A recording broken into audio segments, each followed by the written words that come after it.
the integration of a Teledyne Marine IDH T-50. It's the integrated dual-head T-50 multi-beam echo sounder. BV5000 imaging sonar. Keras on board, so there's a name, it's a lot of Teledyne Marine equipment on this. Onto a fast response USV, specifically designed for canal survey and inspection. And this is for the California Department of Water Resources. So Seafloor, established in 1999, so almost 20 years. Started in Portland, Oregon. We're now in Shingle Springs, California. You think California? It's not this California. It's this California. Southern, Northern California, a bit different. 27 employees, a lot of engineering. A lot of ocean engineering, mechanical engineering now because we're focusing on the vehicles. And we're in 4 countries and continents. Obviously, California, where our headquarters is. We have a small office in Lima, Peru, one in Beijing, and one in Aarhus, Denmark. Seafloor started manufacturing portable echo sounders for land surveyors. So our echo sounder will Bluetooth a depth directly into the land surveyor's topographic survey equipment. A lot of land surveyors come across a water feature, it's either a long pole or waders or whatever, so we've kind of simplified the process for these folks. It has standard interfaces, we have single and dual frequency systems. And then we built some USVs. Our customers asked us for a small portable USV that they can attach this equipment to and remote control it across a lake, a river, a pond. And then that led to us building an autopilot. So it actually has RC and autopilot capability. After about 20 minutes, no one wants to be standing there with a Futaba remote control driving this thing around. So the autopilot feature is nice. You get the reliability, you get the repeatability of an autopilot system. And then our larger vehicle, which is our EchoBoat. You see a lot of these size vehicles. Teledyne Ocean Science developed this class of vehicle, the Z-Boat class we call it. We take a different approach. Our boat is more flexible in that we can insert a multi-beam echo sounder package, and remove it, and then replace it with a single beam package, a side scan package. We've got sub-bottom profilers, magnetometers, and ADCP packages, or payload packages we call them. And then on the bottom is our hydron vehicle, essentially a single beam echo sounder delivery vehicle. We've also put an ADCP on it a few times. So if you were at Teledyne Marine in San Diego, I talked about California, what a disaster it is. So last time it was drought we talked about. This time it's going to be fire and storms. So we've got a lot of disasters. So this picture here is a fire Southern California, Ventura. I don't know if everybody knows Josh Grava. He's our VP of sales. He's a previous Teledyne Marine. This is a picture from his front porch. 4 a.m. he woke up to someone knocking on his door telling him he need to get out of his house with his family and his dog. And this fire came roaring through Ventura, California. Really, 7 out of 10 houses. Luckily, his did not burn. His neighbor, Patrick, who used to be a Reselling employee's house, burned down to the ground. So it was incredible. So California is just dealing with some incredible natural disasters right now. So the California Department of Water Resources. So these folks are responsible for handling the water delivery, water resources to the entire state of California. And the state of California has 33 million people, so that's a tenth of the population. So one state has a tenth of the population of this country. Last time in San Diego, I talked about this disaster, which was the Oroville Dam in 2015, which, the scale of this thing, if you look down on the bottom, you can see there's some people down there. That's the size of this spillway. It's the biggest reservoir in California. We had a big rain event, and there was an issue. If you look down where the circle was, these are pictures that were taken over time before this disaster happened, and they clearly saw where it actually originated from. So there's about $5 billion in fines and costs to repair this thing, and it's still counting, it's still going. And basically the report came out and said lack of inspections led to this catastrophe. They've just done inspections. So now they're trying to be a little bit more proactive in inspecting their infrastructure, kind of like closing the barn door after the horses escape. This is the California Aqueduct. Delivers water to 20-some-odd million people in California. Most of them are in the southern part. About 7 or 8 million people north of Los Angeles. 26 or whatever it is south of Los Angeles. So essentially the Northern California folks are shipping their snowpack water from the north, the Sierras, in a system of canals and pipelines down to Southern California. There's actually a movement in California to split that state in two, but we'll see how it goes with stuff. So this was established in 1963. They started building this canal. Like I said, over 20 million people were served by it. 2 major river systems are fed by it. And this, like I said, the Sierra snowpack is delivered to the desert. Here's another photo. So you've got the San Andreas Fault on the left and the California Aqueduct on the right. And if you overlay them, they line up pretty good in some sections. So they just didn't have a good idea of how this was going to work out 50-odd something years ago, 60 years ago. So we got their customer, which is the state of California. They've got a 50-year-old concrete liner, canal, built on or near a strike slip fault line. There's a limited accessibility to this canal. Extremely hazardous environment. Let's see, there's low-lying overshoots, utility crossings, a lot of subaquatic vegetation growing in this guy. Relatively shallow, it's only about 10 meters, and we're at a drought. So they needed to do some inspection. So they needed to do some high-resolution mapping of the canal liners. Essentially, they've got a big ditch with a concrete canal liner installed in this guy, and it's slumping, it's bulging, it's got holes in it, it's a disaster. So what I heard was that we're leaking more water every day that we use, which is pretty horrible. This is the same as they do at home. Everywhere else, yeah. It's the same, more leakage here. Yeah. So they needed a vehicle that they could also transfer to DWR. The folks there, their survey group could actually operate. It needed to be field repairable. It also needed to have commercial use. And it needed to be extremely efficient. So we had our work cut out for us because, as you saw, we built some pretty small vehicles. We built this Echo boat, again, 1.8 meters, limited. It's a water surface vehicle. They do have longer endurance than AUVs. They have extremely high payload capabilities, and they're simple.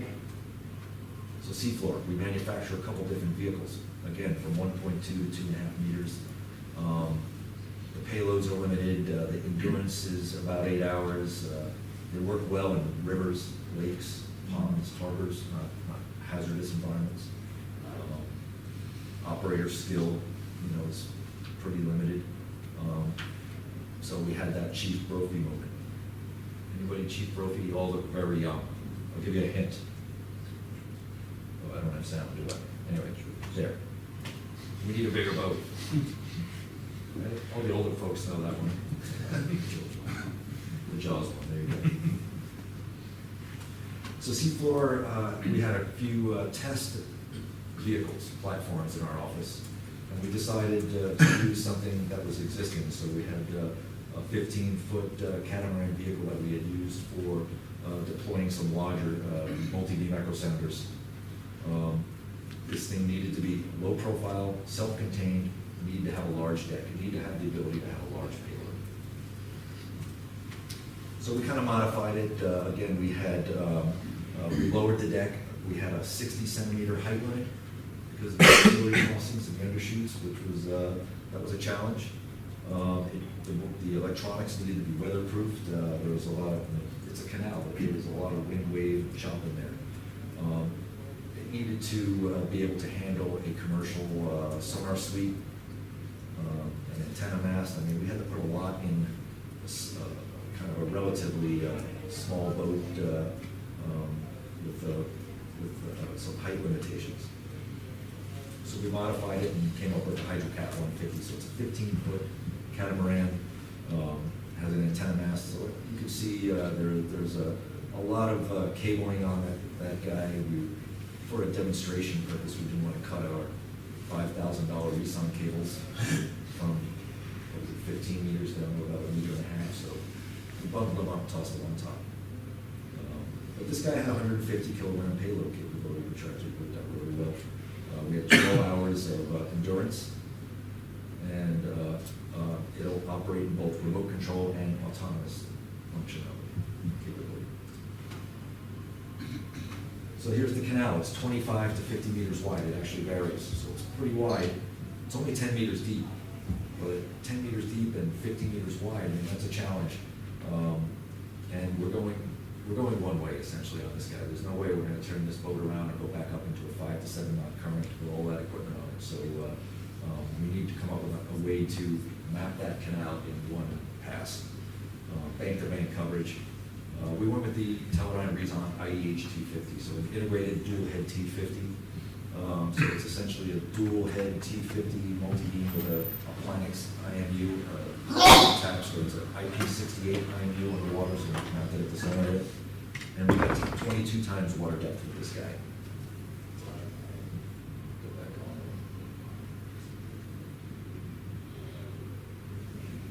So here's a picture of installed. So on the top you can see a Merlin LiDAR. We want the Merlin because we didn't want another LiDAR with another IMU. We already had an IMU on board. So Merlin was nice. It was just a LiDAR. We integrated with our existing Planix IMU. And then the T-50 with the IP68 IMU mounted on the transducer. And we were able to stream all of that into, in this case, high-pack, high-sweep software. Who we're familiar with, it's the US, that's what we use out there. But we also had Keras on board running on the PC. And then we also had a Blueview BV5000 for inspection of problem areas. So after we did our one pass with the IDH T-50 multi-beam, we're then going to find areas of interest and go back and scan them with the BV5000. Again, the IMU-20, HIPAC, and Keras on board. Propulsion was just a couple off-the-shelf Minn Kota thrusters. What we're using is skid, or differential steering, so there is no actuators, there were no servos on this boat to steer the boat. We just used skid steering. And then we had 130 amp hour LiPo power supply for these guys. We also installed some Honda generators, which we did not end up using. Worked out really well. I mean, this was an extremely efficient vehicle. The multi-beam didn't draw as much as we thought. It was pretty shallow water, so it seemed to work really well with just on the battery power. But we were set up for it. I mean, we were ready to go 12 to 14 hours if we had to. And then we realized we're working for the state of California, so they only work about 7 hours a day.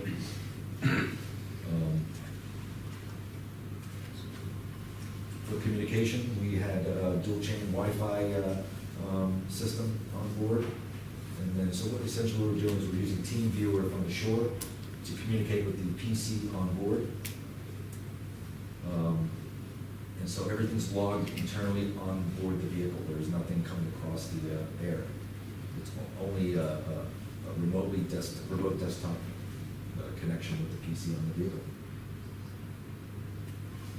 And we had an extremely powerful industrial PC running everything, basically running high-pack, high-sweep for acquisition, Keras on board, so for the real-time processing. I don't know if you're all familiar with Keras on board, but essentially you set up your project, you set up your parameters and your offsets and your processing parameters in advance, and it extracts the data. Once HiPAC closes the file, it extracts the data from the directory and starts processing it right away on board. So once you're done with the job, you're essentially done with the processing, or 95% of the processing. Lift launch system. So the state of California was nice enough to loan us this launch crane vehicle. One of my engineers developed this little hook that can be attached and removed pretty easily. once it was in the water. Like Teledyne had pretty strict safety regulations. And the safari vehicle, as we called it, which was our command vehicle, the one on the top, not the one on the bottom. We just needed that height to see up over the fence and into the canal to follow the vehicle and track it. Provided shade. This was summer in California. It's up to about 45 C in the valley in the summer in California, so it's pretty hot. And then the results. So here you can see the image on the right side, bottom right of that image. You can actually see that safari vehicle. A couple folks standing around watching. Definitely a government job.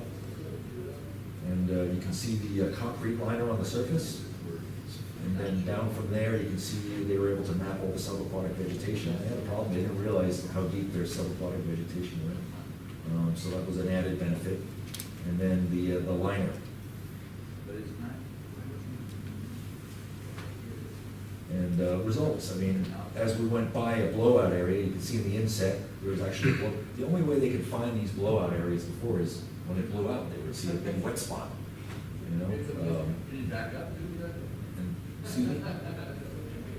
You guys? Okay. So, yeah, so after we did the survey and went by this area, we can see essentially where the blowout was, and it wasn't, it was the one in the middle.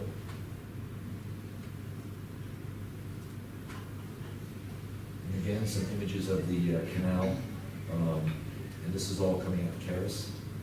So they did a good job with the post-processing, and there was a lot of sedimentation, there was a lot of scour in this, a lot of debris, and again, the subaquatic vegetation was pretty high. If I go back, another thing we found were 13 submerged vehicles, so apparently this is a really good place to hide your ex-wife's vehicle, in case anyone's wondering.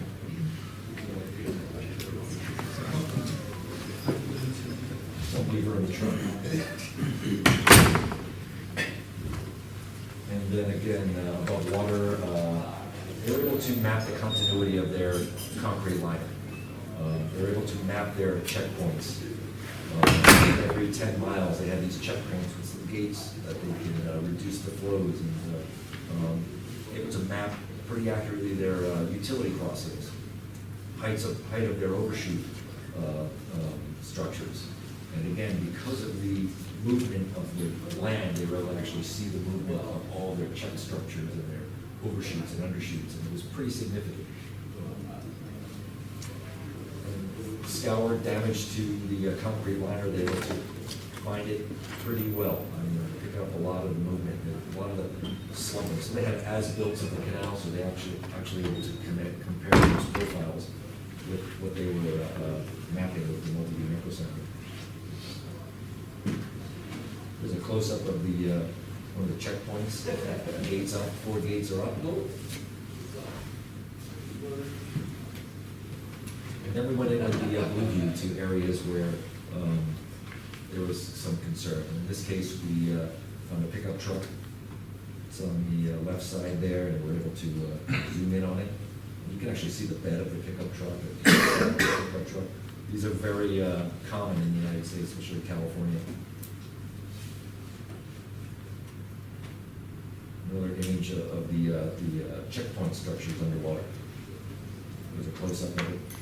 And they're able to actually we put the Blue View 5000, BV5000 onto the USV, and we're able to steer it and drive it into the check structure and around, and able to scan it, as opposed to dropping it down on what do you call it, a tripod, which we normally do. So we basically had a mobile platform for the BV5000, which was really nice. So You did image? yeah. We had the IMU 20 on there, so it worked really well. Again, some more imaging. You can see the circular scans with the BV5000. So we would park it in front of one of the structures and let it scan and move it.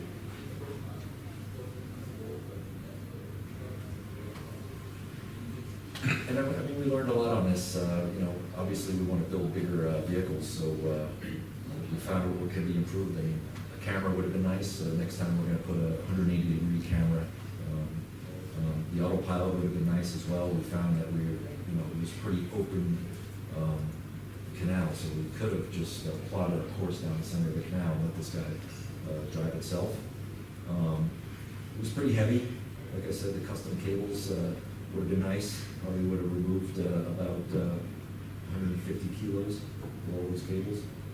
We only needed one generator. We could have used a lot less battery. Again, we went 12 hours, or excuse me, 7 hours. We mapped 18 miles. It's about 25 kilometers of canal. We could have used increased thrust. We were going really slow. We got a lot of data. Probably should have slowed the multibeam down. And we needed a fail-safe.